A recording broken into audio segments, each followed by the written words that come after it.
of a facade. You know, it's like people will show you the end result, but they really won't show you those long hours you stayed up writing this planning this.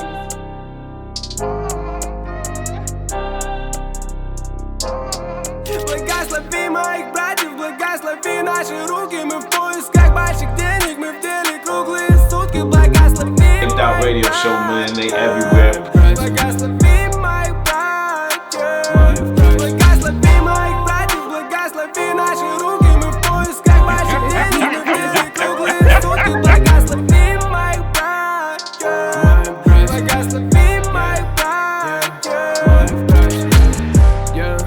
Я скрутил себе потолще, я выдыхаю с Best jam I have ever eaten. Oh, wow. I have that as a testimonial. И не играй со мной свою роль. Со мной молодые братья. Мы возьмем котлеты наличных себе на завтрак. Сегодня-завтра, неважно как я. You, эй, yeah.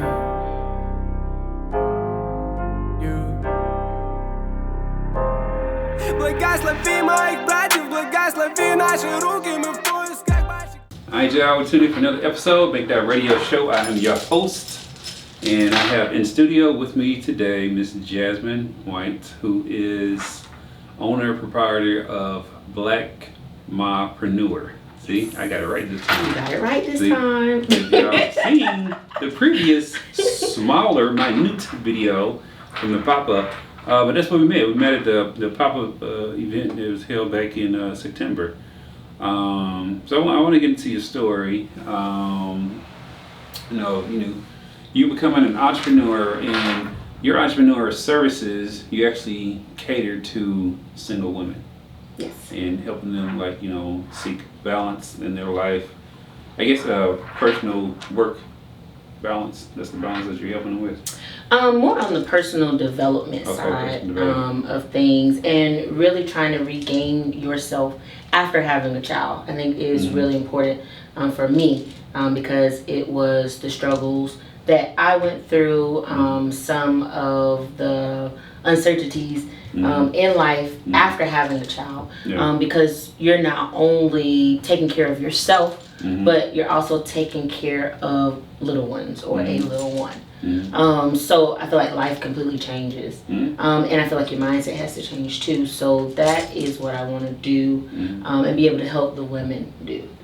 Okay, so was that the inspiration behind just starting a business? Because you could have just did support groups or something like that. I'm like, you got a whole full-fledged business. Right. So why even take it to the whole business level?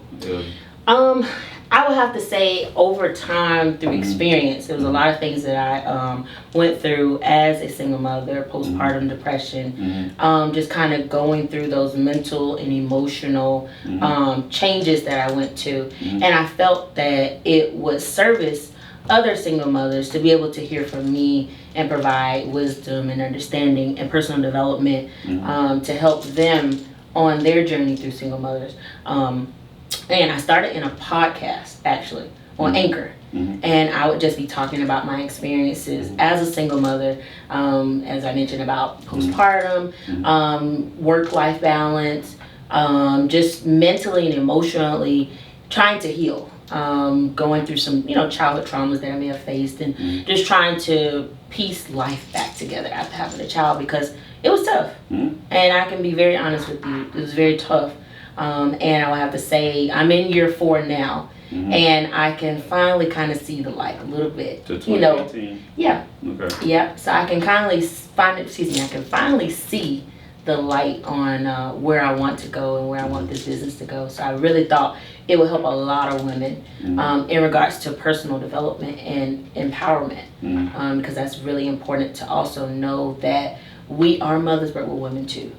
And we want to be able to strive after our goals, be able to, accommodate schedules that fit not only our children, but also ourselves. And then healing, working on becoming a better us or self. I would have to say, and it's actually me going through these things as well, so that way I can better serve the women that I want to focus on. You still have a podcast? I do. It's on Is Anchor. it still active, or are you still putting out episodes, or? Honestly, I'm getting back to that. Okay, I was about to say, I'm like, that Yeah. right there, to me, I feel like the audience would eat that up. Even men listening to it and like understanding the point of view. Right. So you saying all that, I'm sitting there thinking, do you feel that there's a double standard for women when they pursue professional careers still, like in today's times? Because I think I see, like, information out there where it seems like there's still this like double standard of, okay, well, you gotta be the professional person, and then the ones who have significant others, you still gotta be like, what I'm saying, the wife at home, or the household person in charge at home. Yes, I would definitely say that there is that balance is what's important. I feel like women have to do a lot. We have to juggle a lot, and versus on the men's side, they go to work, they do what they have to do, and then they come home, but the woman is still there to make sure the kids are okay, make sure dinner's together, make sure you wash clothes, make sure you've done everything, and of course the man is there to support, but majority of the responsibilities fall on the mother. Has society made it better, or is it better, in your opinion, women working and balancing, and having that personal development of being able to,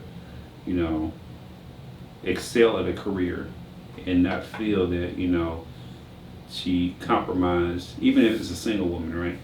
Feel like she has not compromised, being the mom.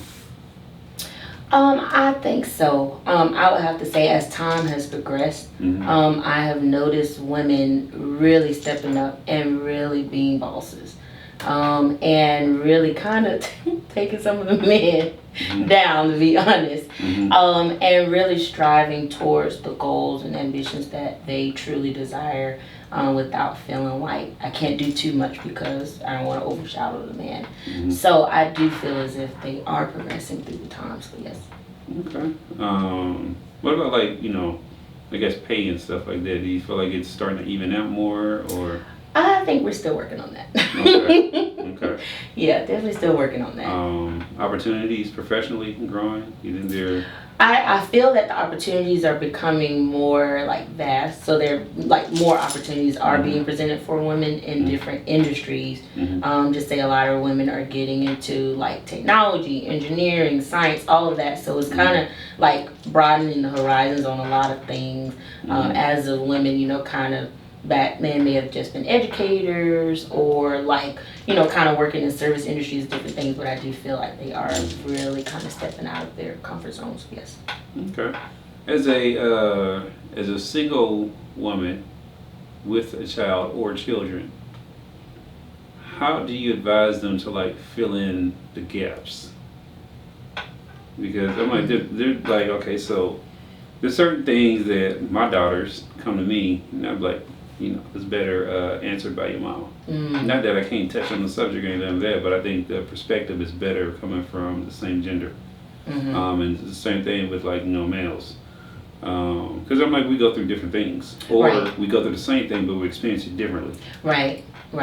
I would have to speak on that, I guess, in regards to the single mother side of things.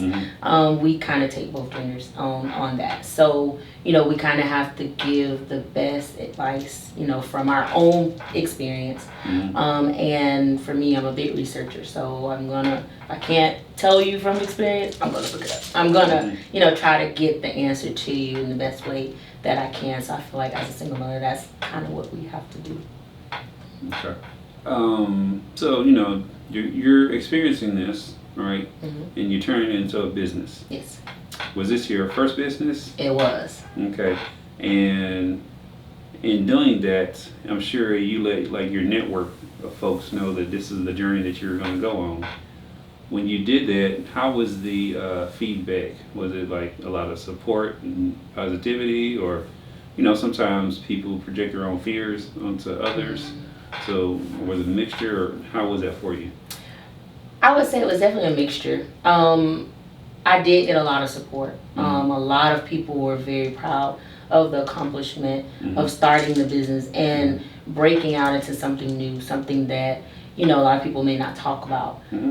Because, you know, back then, a lot of things were very quiet. You know, yes, you are a mother, yes, you have kids, but that's it, it's gonna be quiet. But now, you know, it's where we are discovering ourselves, things that we want and what we desire, healing, you know, really focusing on that personal development aspect of what we want for our children and also for our future. So I got a lot of support on that. I did, you know, get a lot of like, oh, I wouldn't do that. I would just wait, just kind of, you know, stay where you are, you know, don't move too, but you know, there's a lot of things on that end too. But I learned that this is something that I desire, and I feel like this desire was put in my heart, and God wanted me to move forward on this. And it is still a work in progress, but it's going to be huge one day. I cannot wait. But just, you know, kind of taking it day by day, just using that positive support and encouragement to keep pushing forward, because I tell myself every day, you got this. You know, we're working on it. We're going to get it. It's going to happen. So. Okay. Were you the first one, like, in your family to, like, start a business and pursue it in this manner? Not the first one in the family for the business, but in this industry, yes. Kind of being, I'm more of an outspoken kind of person, more of an encourager, a motivator, inspirationalist, I would have to say. So being able to kind of speak freely is definitely something that may have been a little different in my own family. So you've been at this 4 years, so I'm like, you're still learning. Yes. But you're not like a newbie. No. But you know, some people, you know, like 2 years and under, you know, you're still a newbie to me. You haven't had enough, especially if you started a business during like the pandemic, because that was a totally different model. Right. And that's not normal as far as like online businesses surged. And some people started online businesses and it was like instant gratification. Yes. Normally you have to build up that, because you don't normally have that many people that you have access to. Right. Because, you know what I'm saying, they're at physical locations doing jobs and they're preoccupied or whatever. So you have to really like spend marketing dollars and stuff like that to break through the clutter. Right. What are like, you know, some, I'd say your biggest thing that you've learned so far in your 4-year journey? For me, I would definitely have to say is just take your time. It's going to happen. Yeah. Like, I was at the beginning, I was like, okay, I want to see, you know, the finances coming in. I want to see the customers. I want to this.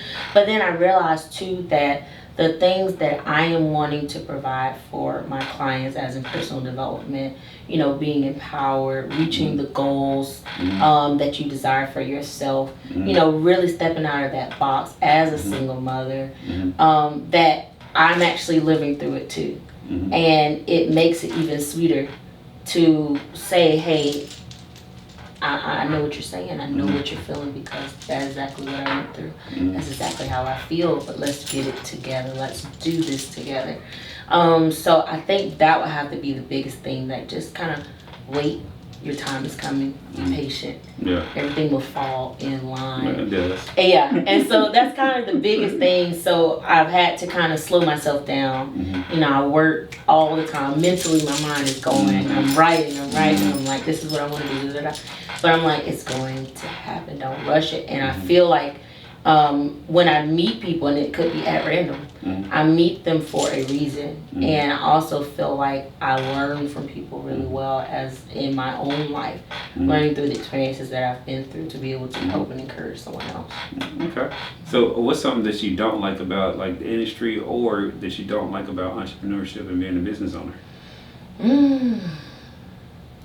That's interesting. I guess I would have to say it's so much competition out there. Okay. It's a lot of competition. How you see competition?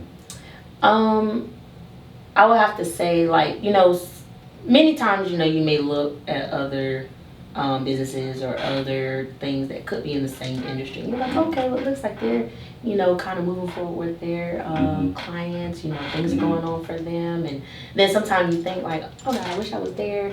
You know, how do I get there? You know, kind of move into that mental speed, and you're trying to get where they are. But the thing is, something that I've learned is that you don't know people's story. You don't know what it took for them to get there, and that your time is coming. So just basically just tell myself, Yeah. slow down, because it's coming. Yeah, I don't think there's enough.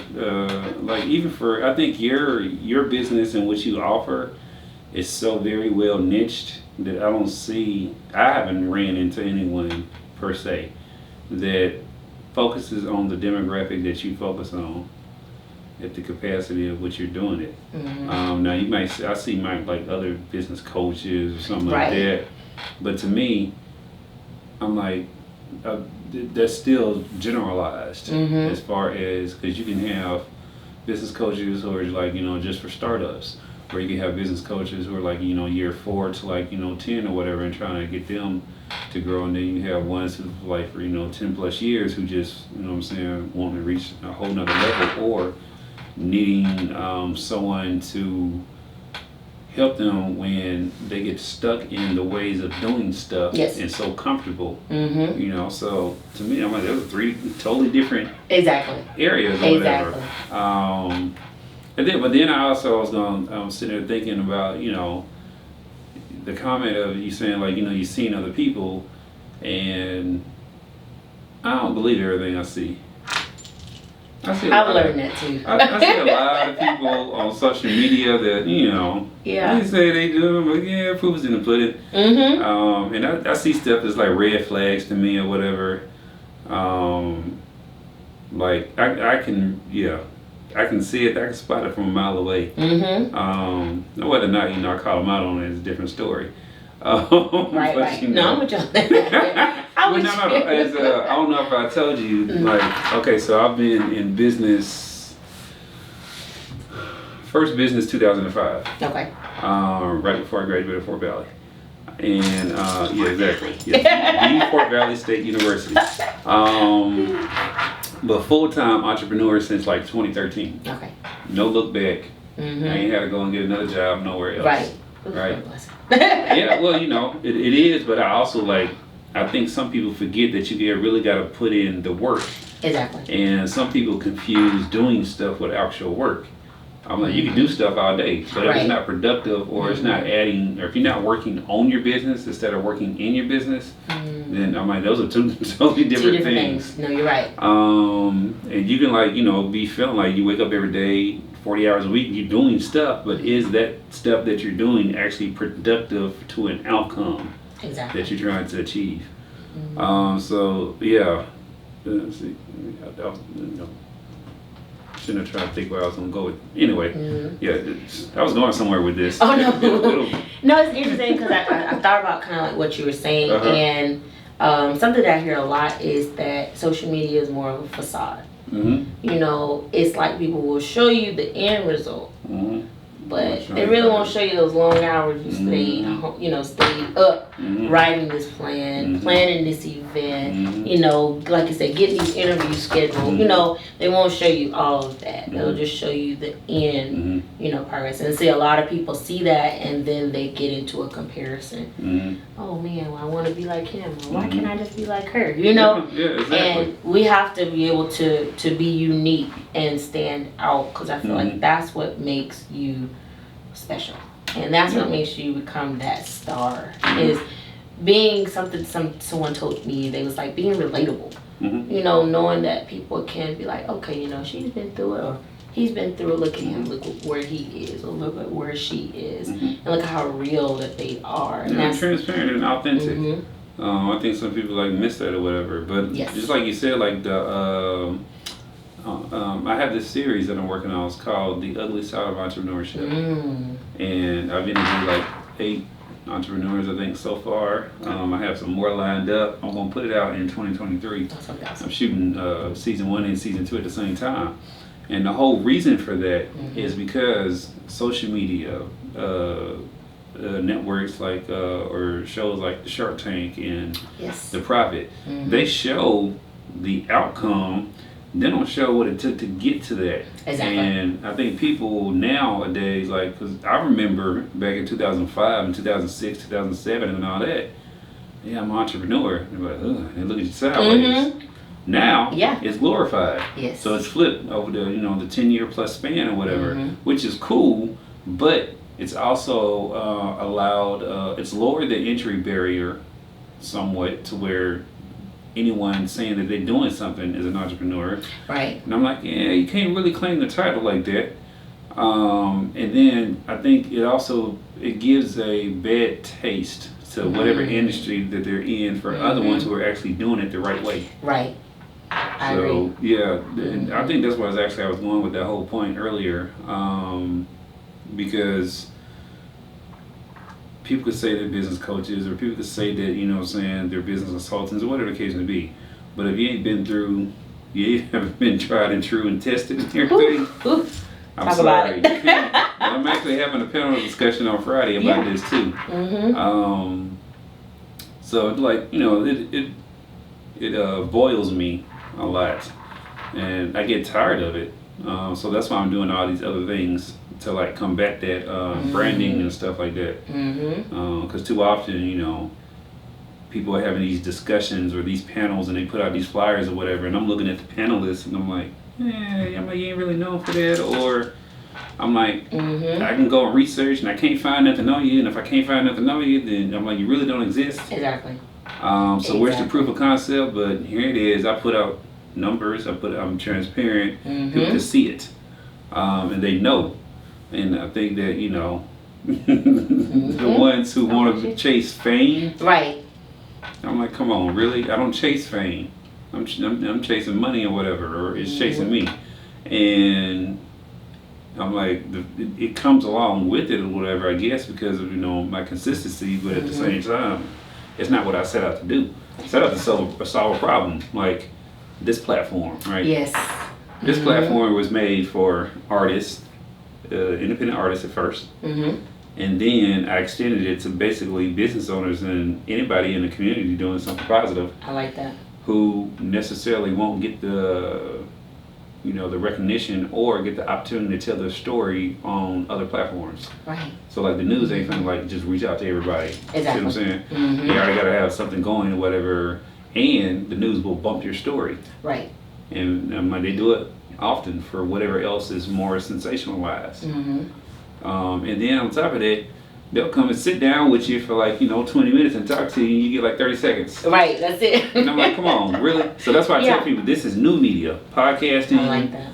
all this stuff, and they're like really starting to understand that. And you get to build your credibility through consistency. People get to see your messaging and all that, and they connect to you because you're transparent and all that stuff, and that you have something insightful to offer. So, with all that being said. And I agree, and when you said that, because I was thinking about kind of like you were saying with your start and kind of like where you are now, something that I've learned too is that your gift will make room for you. And it will. Everything will come when it's supposed to come. And like you said, if you're being real and transparent with the clients or individual that you want to serve, more and more and more and more is coming in, right? Because people want that. Like you say, you can smell a fake. Yeah, you can smell a fake. And to be honest, like, you want rapport. You want people to come back to you. And if you didn't come off in a positive way, or you didn't, kind of like encourage them to come back, then they're not coming back. I think about, just say for instance, like for ladies, if we're in the hair shop and we know that maybe you didn't do my hair the way I wanted it to be, or your customer service wasn't that great, I'm not booking you, because guess what? There's a million other hairstylists that I can go to, just say for instance, you can build up that relationship with and everything. Yeah, definitely understand that. So I have this question. You are a service-based business, right? And services are intangible, right? You can't see them. Right. How do you approach, because I imagine to get your clientele, it has to be more about like a consultation, and then you go through this process, right? Yes. How do you get your like clients, or better yet, or how do you show value to prospects? Okay, I like that question. So my first, like I just talked about my first client first. She actually went to Fort Valley with me, and later on in time we reconnected because she was a single mother, and she had seen some of the inspirational posts that I've been putting up, some of the services that I was currently offering, the podcast that I had done, just talking about my personal experiences and being real and relatable. And she reached out to me. She said, I would love to have services with you. And so what I did was set up a discovery call with her to just see if my services would fit her. And she was a fit for me. And so we began to work through the personal development aspect, goal setting, working to, kind of mentally get your child together, and kind of working on what is the plan for the future. Also, we talked a little bit about business because she has a business that she, is working on. And so I kind of gave her some nuggets from what I learned about doing my business and being consistent, writing down everything, setting realistic goals, getting into those 30, 60, 90-day goals. And when you do them, check them off. But also give yourself grace and congratulate yourself because it's going to happen.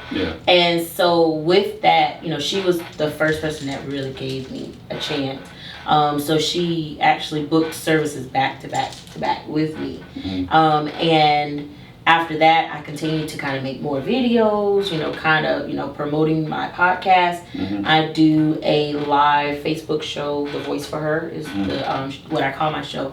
And just basically me being inspirational, motivational, and really giving those wisdom nuggets that clients or any individual would like to hear. And I feel like that has been another great thing when people have connected with me. Also, the pop-up shop that I did with Chris, and you were there and we interviewed, you interviewed me, and just being able to be there and women seeing my flyers, my business cards, seeing the work that I've done, because I created a PowerPoint with all of my business things. I'd written some facts, about single mothers from like CD, kind of going into research on that. And then also I did a business brunch, some things I've done for my podcast, some kind of motivational writings that I created.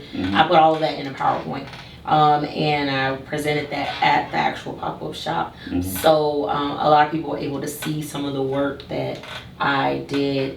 So I would have to say, honestly, it's kind of me being out, me talking to people. I'm at work. I might be, running to the store, or like I said, at a pop-up shop. And then that's how I meet people, because I am very open and I will talk with people. And it's crazy because some people that I don't even know, I can be there talking to them and we're talking 20, 30 minutes. It could be about everything. But it's just the fact that they felt comfortable enough to come to me. And that's something that I really treasure in my business. It brings value to my business and also to my customers. It's like, she can talk to me. She's relatable. She's been through what I've been through. Maybe not the same exact experiences, but she has experience. And she is here to help me. And that's what makes me happy, and that's how the value is brought to my business. I love that. See, a lot of people. Yeah, this your boy 31 Savage, and got that Cook Shop soap. So you use this for your body and your face. But yeah, but what you do, you just take out that packaging, baby, and you run it over some water. Yeah, go ahead and lather it up. Yeah, nice and good. Yeah, you run your hand on that smooth bar. Oh, across the wrist. Touch those fingers and get in between them. Oh yeah, just bring it back. And once again, yeah. Oh, can't nobody do it like this? Oh yeah, this 7th place champion, make sure you rinse it off nice and gently. In general, I think some people they don't like, I'm sure, like you said, you have goal settings that you do. You have goals, right? Yes. And when I talk to folks, like I do consultations and stuff for them. Mm-hmm. And one of the things I get people to do to realize is, okay, so you're going into entrepreneurship, or you're currently in entrepreneurship, or you're using this as a tool to supplement your income that you have currently, or are you trying to replace it, or are you trying to make enough to where you pay yourself and start hiring folks and start looking at it from like a corporate organizational level. I like that. And I think some people don't understand that, or they don't vocalize it or think about it, because the way that you would just, if you're just trying to supplement income, it's going to be part-time, and you're not going to like really give it the all that you would give it. And you're going to treat it more like a hobby that's like paying you or whatever. Yes. Now, if you're trying to replace your income and step away from the job, and you're not thinking about like, growing it to where you have to hire other folks or whatever, then, you're going to get comfortable in that realm of, 50, 60, 70, whatever. Right. Now, if you're trying to do it to where you're trying to have your salary and pay other people and have an organizational structure, then that's a totally different mindset if you think about your business. Yes, and it's interesting that you said that, because that's exactly where I want to be. How, when you paying other people? Yes. I want a team, No. And I feel like because there's so much in entrepreneurship that one person cannot do. No, you can't. You cannot do that. You need a team. And like you say, you got to be in that mindset to see bigger, to see greater. And so, like you said, you don't want it to become a hobby. And some advice that someone shared, one of my coworkers, and he was like, at your current job, use that money to supplement your business. Like, put it towards your business, invest in your business if you know that's what you want your end goal to be. This is like free niggas here, y'all. This is what I tell people, right? When it comes to you're working and you have your business. Take part of your paycheck, whether it be 10, 15, 20%, whatever you can do, put it into your business bank account, checking account. The reason you want to do that is because your entity is separate from you. Right. And when you put that money in there and you just hold it, you can do a couple of different things. One, you can build up that money so when you're ready to walk away, you can walk away. And you have all the money that you need to go for like 4, 5, 6, 7, 8 months, whatever, even a year. I know some people who've done it for like up to a year. The second thing is that if you save for like 6, 7, 8, 12 months or whatever, and you're not finna walk away from your 9 to 5, then you can use that business bank account as collateral to get a loan, because the money's there. And then just pay back, use the loan to expand your business. So then now you can step away. You get this loan, this amount of money that's tied up, because it's collateral, but you got the loan. And all you're doing is paying back the loan. And once you pay back the loan, you still got your money. Wow, that's smart. Well, I've been doing this a long time now. So might drop, I love it. But I think it's just poor planning on our part as a community, because we're not used to thinking of it like that way. We're used to thinking of like get it out the mud type situation, and some people might disagree with me, but I say the get it out the mud mentality is the wrong way. You always want to use other people's money to build your business, because it's done in every other culture and across every other business. Getting it out the mud will keep you plateaued, or you'll plateau real quick because you only have finite resources. And then on top of that, if you're not seeing the ROI, then you're going to start thinking differently, and you'll get burned out because you're putting too much into this. And I don't think people really have the mindset of like what it really takes to start a business. And I'm like, you're going to run through like 25 to 50 grand depending on what the business is and the industry. Yes. And you might run through 25, 50 grand and not even make $1 because of the industry and all that stuff. And especially if it's new, and if you're in a market where they don't necessarily understand the value of what you're bringing, and just because you're trying to service a market that you're in, because it's easier, but at the same time it's harder because you're servicing the wrong crowd. Right. So, yeah. Boy, he's dropping wisdom today. Well, you know, I've been doing this a long time. I love and it. Like I tell folks all the time, like, I'm based here, but I'm not just here. Like, I'll be on Warner Robins. I'll be all over the state. I interview people all over the country. I've done interviewed people in other countries. So, this isn't like, you know, a making podcast. Right. It's a podcast that reaches a lot of different faces at a lot of different time codes and stuff like that. I can pull up insights and all that and show people. I have my U.S. base, and then I have an international audience as well. That's awesome. Yeah. And I think people should think big, you know? Well, you know, some people are scared of that too. Yeah. So I've seen that too. Like, fear is a deterrent that is strong in a lot of folks. It is. And I've literally talked to folks for years, and they're still at the same like level, and I'm like, what? You're not growing. Exactly. You're stagnant. They're afraid. Kick fear out That's the door. it. Kick it out the window. Whatever you got to do. That's it. Take it and, you know, throw it away. Whatever you got to do mentally to get rid of it, because there's no guaranteed, like, you know, formula for success. But what I can say is that I've never heard a stat where you work for yourself 40 hours a week, 30 years, and you ain't got nothing for yourself. Exactly. You can go work for a job 40 hours a week, 30 years, and not be able to retire. I've seen You it. have to go back to work. I've seen it. Yes. So, no, you're right. I ain't never seen that stat. And the more you put into yourself, it starts to pay you back. And it starts to pay you back in dividends. And then the stats are there. When you're a business owner and entrepreneur, your net worth is 10 times that of someone who works just a traditional 9 to 5. I like that. It is. I'm like, the studies are there. And then, like, you know, women, of course, especially black women, y'all are the fastest growing startup businesses in the country. Y'all are growing at an accelerated rate right now. For the last 5 years, y'all really been holding it down and killing all the other demographics. I like that. As far as starting businesses and getting out there. When you start to see the value of it. But again, you know, entrepreneurship is not meant for everybody.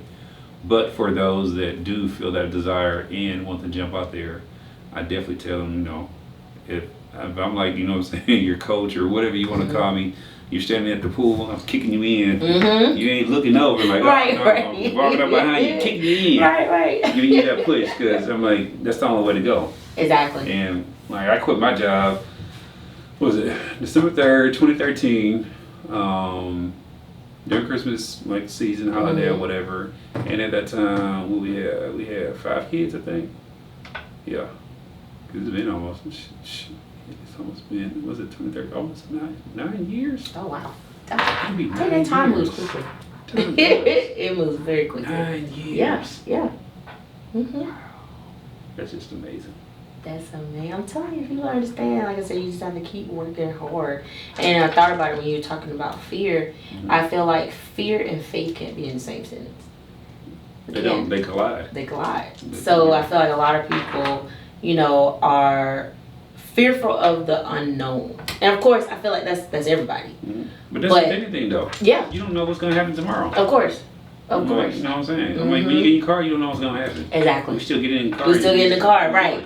So I feel like we should put that same energy towards your dreams, your goals, your desires, entrepreneurship, if that's where you want to go. Yeah. Do it, and don't allow other people's negative mindsets to change your perspectives, because a lot of people say, oh, I wouldn't do that if that was you. You better stay at that job. That was a good job. You shouldn't have did that. But that's what they feel. But it's not what you feel. And I feel like that desire was put in your heart for a reason, because one, it was for you.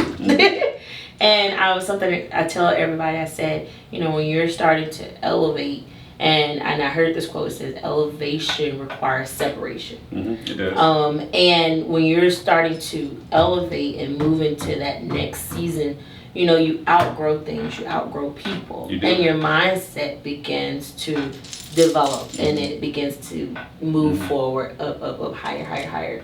You know, because you're thinking bigger for a greater future. Yeah. That's what I feel. No, I'm telling you that you're right. You're spot on. You really are. Okay, so what was that? I just had dang it, I had something that I was going to ask about that. It was just sitting there dangling in my head, and now I just want to disappear. I'm telling you. Hold on, it was good too. Let's see. Okay, so maybe it'll come back in a moment. But so as an entrepreneur,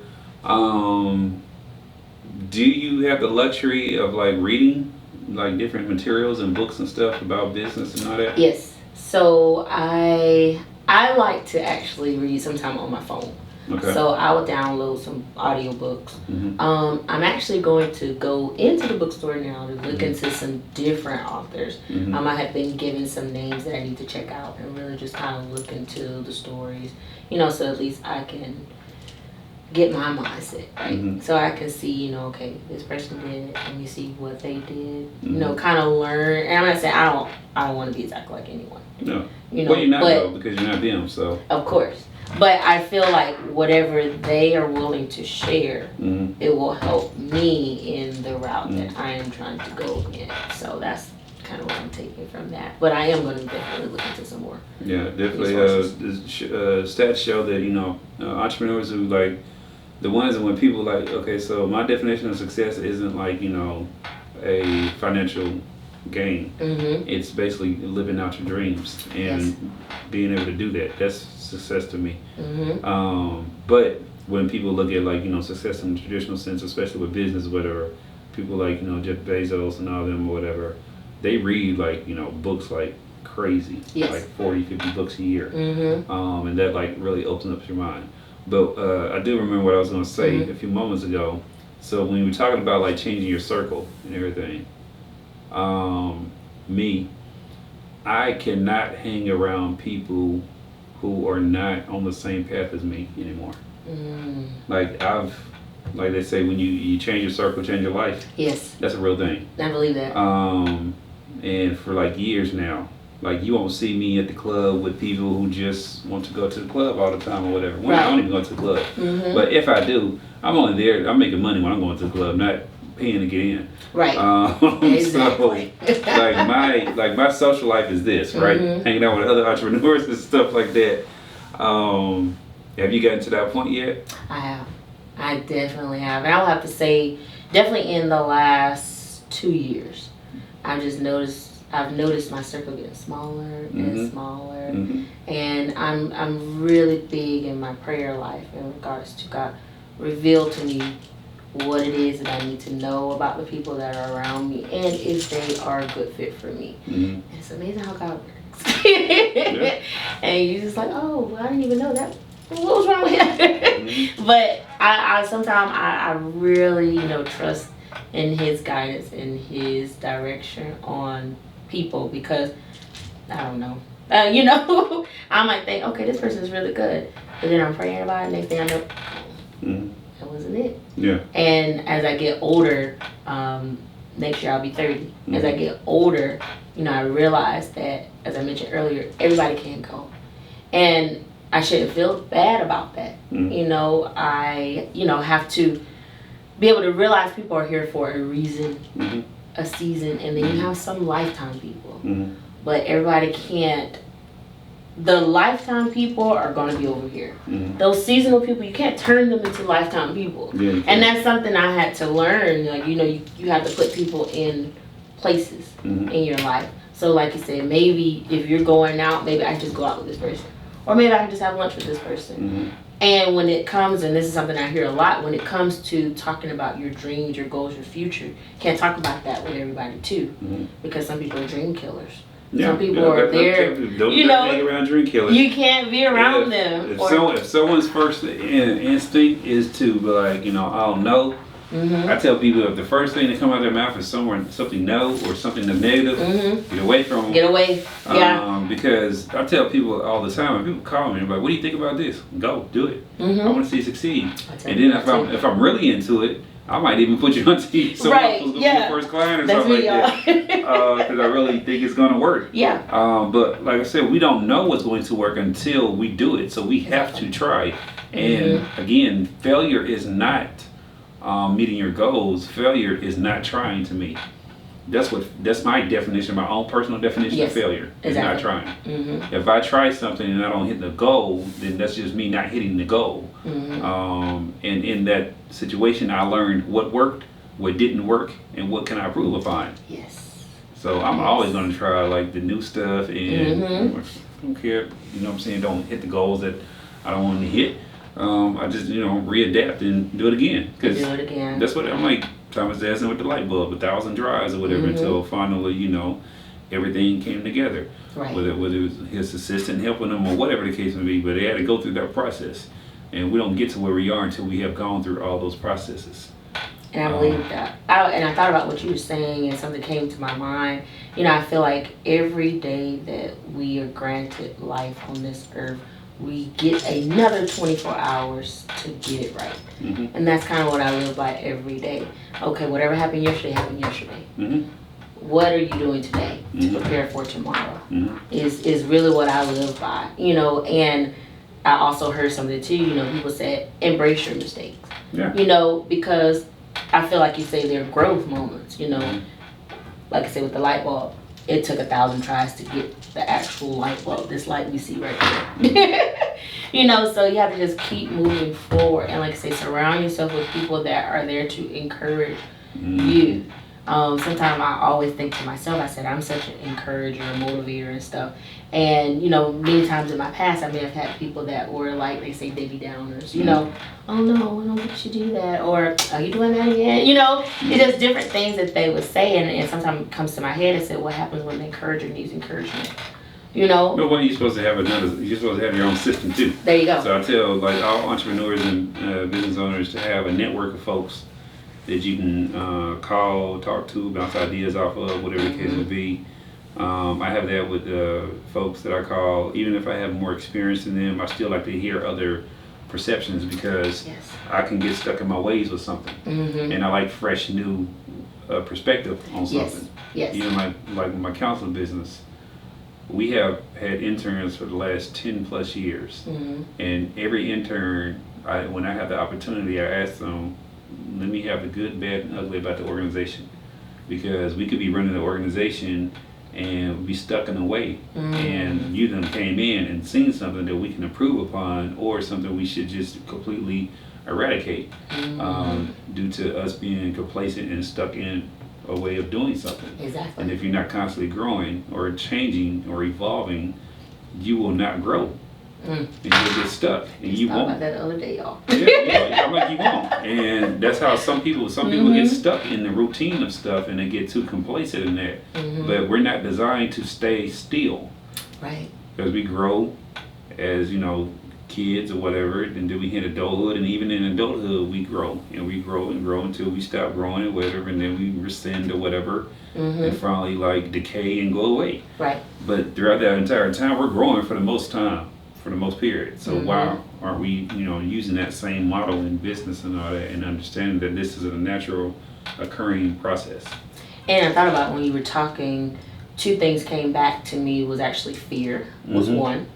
Two is your upbringing. Maybe what you have been taught. A lot of people know, just say for instance, you've been taught to stay on a job 30 years retired. You've been taught that. So that's all I know. So somebody else said, oh no, you start a business today, you develop this business, you can, really be Jeff Bezos, but a lot of people won't see that because they're stuck in, well, this is what mama said, this is what daddy said, this is what they did.